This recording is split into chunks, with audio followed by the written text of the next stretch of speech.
السلام علیکم۔ آج ہم سورۃ البقرہ کی آیت نمبر 107 کا مطلب بیان کریں گے انشاءاللہ تعالی۔ اعوذ باللہ من الشیطان الرجیم، بسم اللہ الرحمن الرحیم۔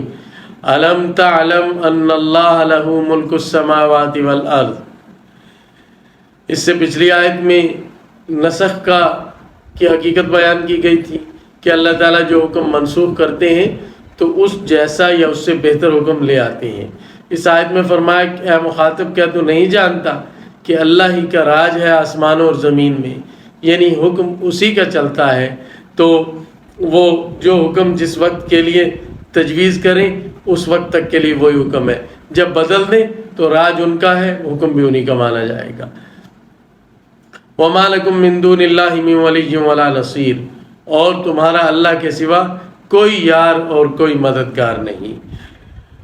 الم ام تريدون ان تسألوا رسولكم كما سئل موسى من قبل، کیا تم چاہتے ہو کہ تم اپنے رسول سے ویسے سوال کرو جیسے موسیٰ علیہ السلام سے سوال کیا گیا اس سے پہلے۔ یہ یہودی نبی کریم صلی اللہ علیہ وسلم سے مطالبہ کیا کرتے تھے کہ جس طرح حضرت موسیٰ علیہ السلام پر تورات اکٹھی نازل ہوئی، اسی طرح قرآن اکٹھا لے کر آئے۔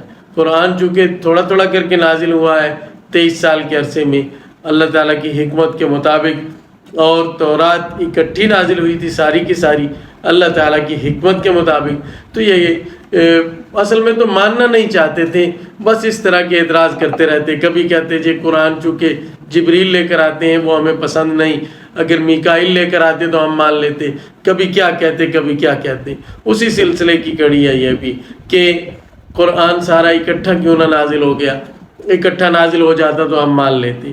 تو یہ اللہ تعالیٰ فرما رہے ہیں کیا تم یہ چاہتے ہو کہ تم اپنے رسول سے ویسے سوال کرو جیسے موسیٰ علیہ السلام سے سوال کیا گیا اس سے پہلے۔ وَمَن يَتَبَدَّلِ الْكُفْرَ بِالْإِيمَانِ فَقَدْ ضَلَّ سَوَاءَ السَّبِيلِ، اور جو آدمی کفر کو ایمان کے بدلے میں اختیار کرے گا وہ سیدھے راستے سے گم ہو گیا۔ تو حضرت موسیٰ علیہ السلام تورات اکٹھی لے کر آئے تھے، پھر کون سا تم نے مان لی تھی، اور ان کو بھی منوانے کے لیے کیا کچھ نہ کرنا پڑا، حتیٰ کہ اللہ تعالیٰ نے طور اٹھا کر تمہارے سروں پر معلق کیا تو تم نے تورات کو مانا تھا۔ تو اگر قرآن اکٹھا نازل ہو بھی جائے تو کون سا تم یہ اس لیے کہہ رہے ہو کہ تمہیں کوئی اس طرح کا ہے کہ وہ کوئی شبہ ہے، یا یہ تم واقعی آرزو کرتے ہو کہ قرآن اکٹھا اترتا تو ہم مان لیتے، بات یہ نہیں ہے۔ وَدَّ كَثِيرٌ مِّنْ أَهْلِ الْكِتَابِ لَوْ يَرُدُّونَكُم مِّن بَعْدِ إِيمَانِكُمْ كُفَّارًا، اہل ایمان کو خطاب ہے کہ اہل کتاب میں سے بہت سے لوگ یہ چاہتے ہیں کہ تمہارے ایمان کے بعد کافر بنا دیں، یعنی یہ لوگ کوئی جوڑ کی بات نہیں کرتے۔ یہ جو اس طرح کہتے ہیں نا کہ قرآن کے بارے میں کہو ان سے کہ اکٹھا لا کر دیں، یا اس طرح کی جو باتیں کرتے ہیں، یہ کوئی تمہارے ساتھ جڑنا نہیں چاہتے، دراصل یہ تمہیں کافر بنانا چاہتے ہیں۔ یہ اس مشن کو لے کر اس طرح کی باتیں کرتے ہیں۔ حسدا من عند انفسهم من بعد ما تبين لهم الحق، اپنی طرف سے حسد کی وجہ سے، یعنی کوئی مغالطہ نہیں، کوئی شبہ نہیں، حسد وہی ہے کہ یہ نبی آخر الزماں بنی اسرائیل میں کیوں نہ آئے، بنی اسماعیل میں یعنی عربوں میں کیوں آ گئے، ہماری قوم میں کیوں نہ آئے، یہ اس حسد کی وجہ سے، یہ ان کی طرف سے حسد کی وجہ سے ہے، بعد اس کے کہ ان کے لیے حق واضح ہو گیا، یعنی ان کو کوئی شبہ نہیں ہے، بالکل یہ جانتے ہیں کہ یہ اللہ کے رسول پر حق ہے، بس یہ تمہیں کافر بنانا چاہتے ہیں اور اس کا منشا حسد ہے۔ اللہ بچائے حسد یعنی کسی سے جلنا، کتنی برائی ہے کہ یہ یہاں تک لے جاتی ہے کہ انسان حق کو جانتے ہوئے بھی اس کا انکار کر دیتا ہے، محض اس وجہ سے کہ اس کو ماننے میں دوسرے آدمی کا یا غیر کی عزت ہو جائے گی، اس کی عزت سے جلتے ہوئے اپنا اتنا نقصان کرنا کہ کفر اختیار کر لینا اور ہمیشہ کے لیے رسوائی اور جہنم کا عذاب اس کو اختیار کر لینا، انسان کو اس حد تک یہ پہنچاتا ہے۔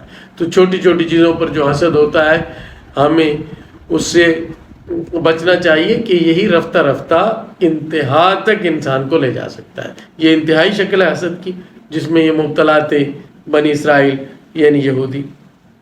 فاعفوا واصفحوا، مسلمانوں کو حکم ہے کہ تم معاف کرو اور درگزر کرو، حتی یأتی اللہ بامرہ، یہاں تک کہ اللہ تعالیٰ اپنا حکم لے آئے، یعنی ان یہود سے فی الحال تم درگزر کرو۔ یہ حکم بھی منسوخ ہوا وہ جہاد کی آیات سے، اور پھر بعد میں جہاد پر عمل ہوا۔ ان اللہ علی کل شیء قدیر، بے شک اللہ تعالیٰ سب کام کر سکتے ہیں۔ وَأَقِیمُوا الصَّلَاةَ وَآتُوا الزَّکَاةَ، اور نماز پابندی سے پڑھتے رہو، نماز اور زکوٰۃ دیتے رہو۔ مطلب یہ کہ جب تک اللہ تعالیٰ کا حکم نہیں آ جاتا کوئی اور اللہ تعالیٰ کا وہ حکم جہاد ہے، اس وقت تک درگزر کی پالیسی اپنا اور ان کو معاف کرو، کچھ نہ کہو، اور خود پابندی رکھو عبادات کی، نماز کی، زکوٰۃ کی پابندی رکھو۔ وما تقدموا لانفسکم من خیر، اور تم لوگ اپنے لیے جو بھی بلائی آگے بھیجو گے تجدوہ عند اللہ، اس کو اللہ کے پاس پاؤ گے، اور اللہ تعالیٰ اس کا اجر مرحمت فرمائیں گے۔ اس آیت سے یہ بھی معلوم ہوا کہ مقابلے کی تیاری کے لیے بہت زیادہ اہمیت ہے بندہ مومن کے لیے، مسلمان کے لیے عبادت میں پختہ ہونا۔ اللہ تعالیٰ کی عبادت میں پختگی کی بہت اہمیت ہے۔ روحانیت حاصل کرنا اور روحانی قوت حاصل کرنا، یہ سورہ انفال میں اللہ تعالیٰ فرماتے ہیں یا ایھا الذین آمنوا اذا لقیتم فئۃ فاثبتوا واذکروا اللہ کثیرا لعلکم تفلحون، کہ اے ایمان والو، جب تمہارا مقابلہ کسی جماعت سے ہو، جب مڈ بھیڑ ہو، جنگ ہو، تو ثابت قدم رہو اور اللہ کا ذکر کثرت سے کرو۔ اور یہ جو عبادات ہیں یہ ساری اللہ تعالیٰ کے ذکر کی مختلف شکلیں ہیں، تو کثرت سے ذکر کا حکم ہے، عبادات پر دوام کا حکم ہے، کیونکہ ان سے روحانی طور پر بندہ مومن مضبوط ہوتا ہے۔ میدان مارنے کے لیے مسلمان کے لیے ضروری ہے کہ وہ اس کا اندر بنا ہوا ہو اور اس کا باطن پختہ ہو گیا ہو شریعت پر عمل کرنے کی وجہ سے۔ ان اللہ بما تعملون بصیر، بے شک اللہ تعالیٰ تمہارے اعمال کو خوب دیکھتے ہیں۔ یہاں تک 110 آیات ہو گئی سورۃ البقرہ کی۔ اللہ تعالیٰ کے حکم سے یہ جاری رہے گا۔ اللہ حافظ۔